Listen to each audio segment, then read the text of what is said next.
Welcome to class. Hope your guys' weekends was great. Class is now in session. All right, so today we're going to talk about why Karakai Jouzu no Takagi-san is my favorite anime this season. All right, so for some background, for you guys who haven't seen the anime yet, this is the anime. So it's a Nichijou anime, which means it centers around like everyday life.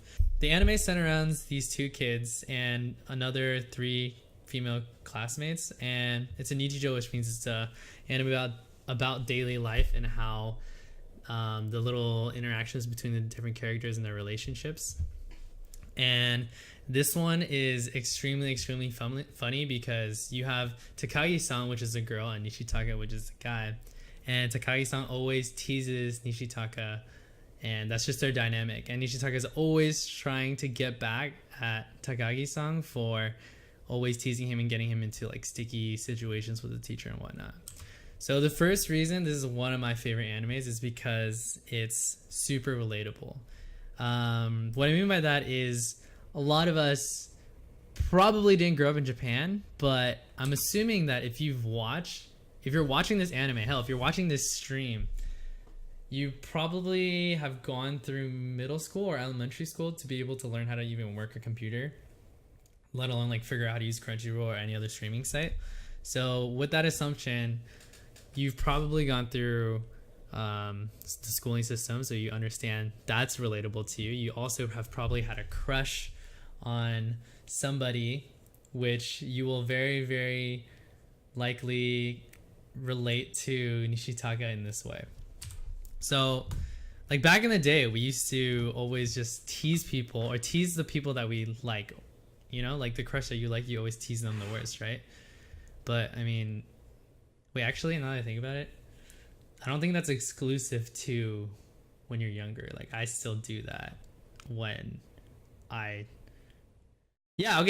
think teasing is just a universal communication form for showing interest in the person that you like. And that in this anime, it literally centers around Takagi-san, the girl, always teasing Nishitaka through various pranks and setting him up for lots of things, and him trying to get her back, but she always sees through him and is like one step ahead of him. And it's super relatable because I feel like if you're watching this stream, you most likely have watched a lot of anime, and so because of that, anime has introduced this kind of like thinking for us. I feel that like, you remember how in anime they're like, oh, okay, this guy has like a 95% chance of like failing, but with the 5% chance if he takes that shot or he charges up his beam or whatever, like there is a very minuscule chance that he'll draw the fifth hand of Exodia and so many, you know, like that kind of thing.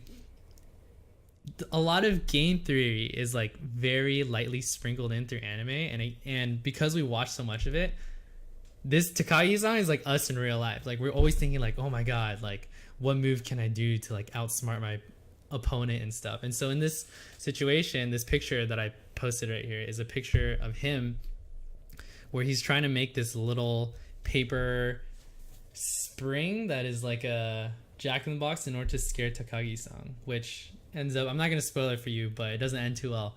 But yeah, it's super relatable because I feel like I'm him.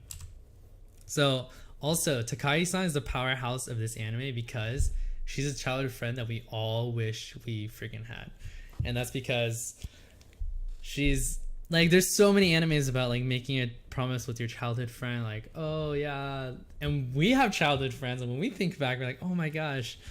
Actually, I think May brought up the childhood friend thing recently, right? Like one of the first times she popped into my chat. But yeah, Takagi-san is a perfect childhood friend. She's playful. She's always smiling when she's teasing Nishitaka, and it's always coming from a way of like fun and lightheartedness. And she's smart because she's always two steps ahead of Nishitaka. Like think, if someone is really smart and always two steps ahead of you, that's scary. But if they're playful about it, that can be really attractive and fun. I've met a couple people like that, and they're definitely super fun people to be around and hang out with. And lastly, she's lighthearted. None of these pranks have any malicious intent. The worst that things get is maybe Nishitaka gets in trouble with the teacher in class. But like, I mean, they're middle school, elementary school students. Who hasn't gotten yelled at by a teacher at some point, you know? None of them have like very long-term negative effects or anything like that. So what's also very cool about Takagi-san is her level of self-awareness is something that a lot of characters in other animes have.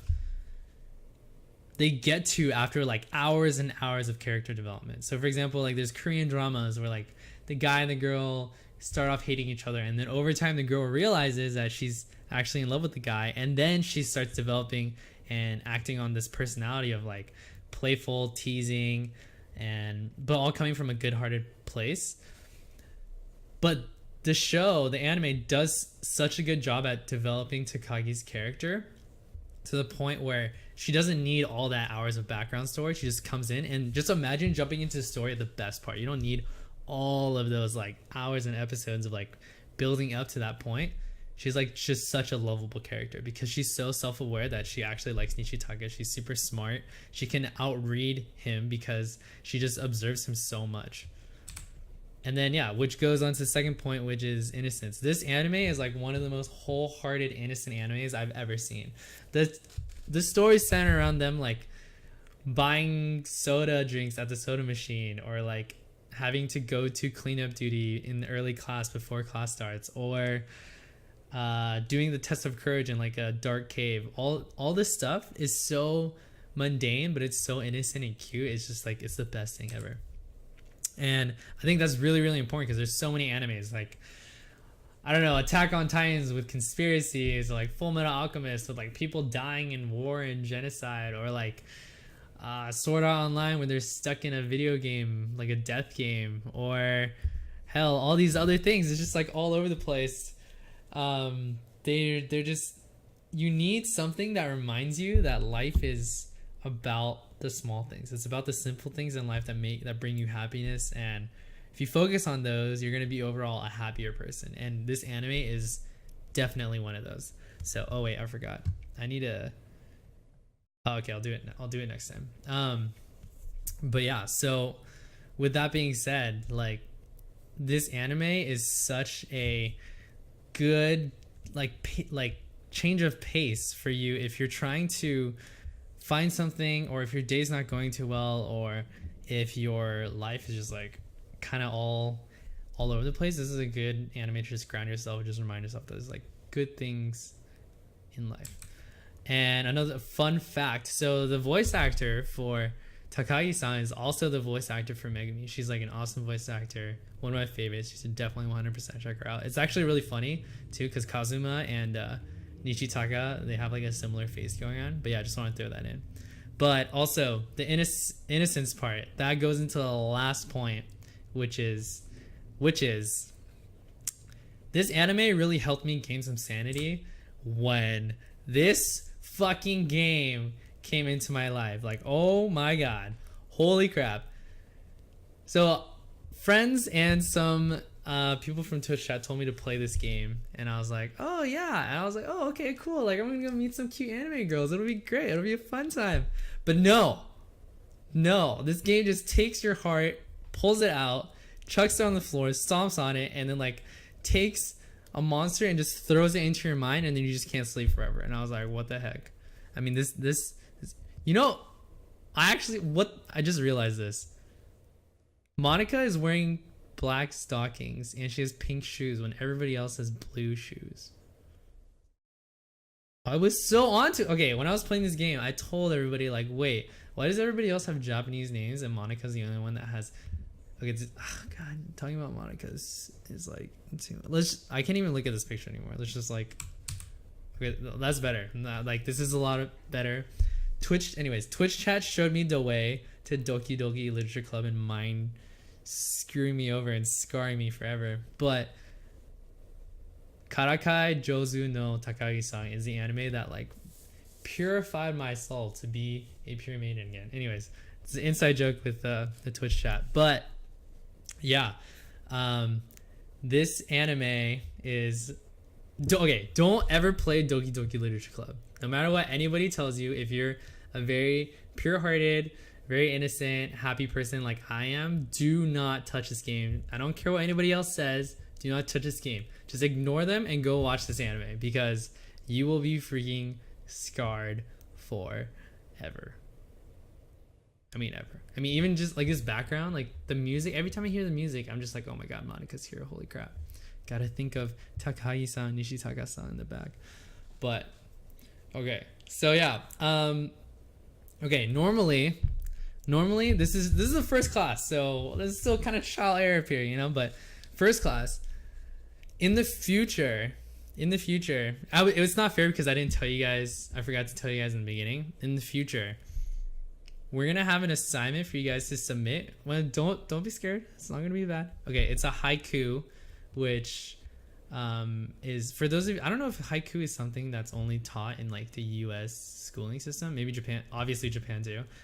But okay, so haiku is a poem that is follows the cadence syllable of 5-7-5.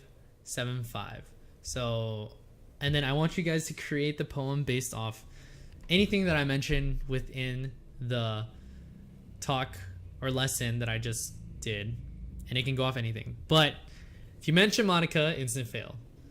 If you mention Doki Doki Literature Club, instant fail. And I still haven't decided if I'm gonna grade like Asian style grading or like normal style grading. But anyways, for next lesson, we're gonna do that. But yeah, you're gonna submit it either, I think through I'm gonna create a Discord. You guys can submit it, and then after that, I'll take a screenshot of it, and then I'll give you a grade, and we could do it like Lily Pichu class style, where she like grades the art drawings. I'll grade her guys' haikus. I think it'll be really fun. But yeah, with that, class is dismissed. That is the first class. Thank you guys for joining so much. I want to take the time right now to thank you guys so much for tuning into the first episode of Lessons from the Anime with Wasubi Sensei.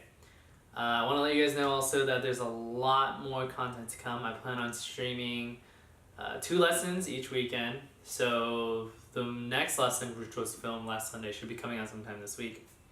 And yeah, to also remind you that you have homework, which is to watch the first 3 episodes of Karakai Jouzu no takagi-san, so there's no spoilers. Yeah, with that, hope you guys have an awesome week, and I'll see you guys in the next one.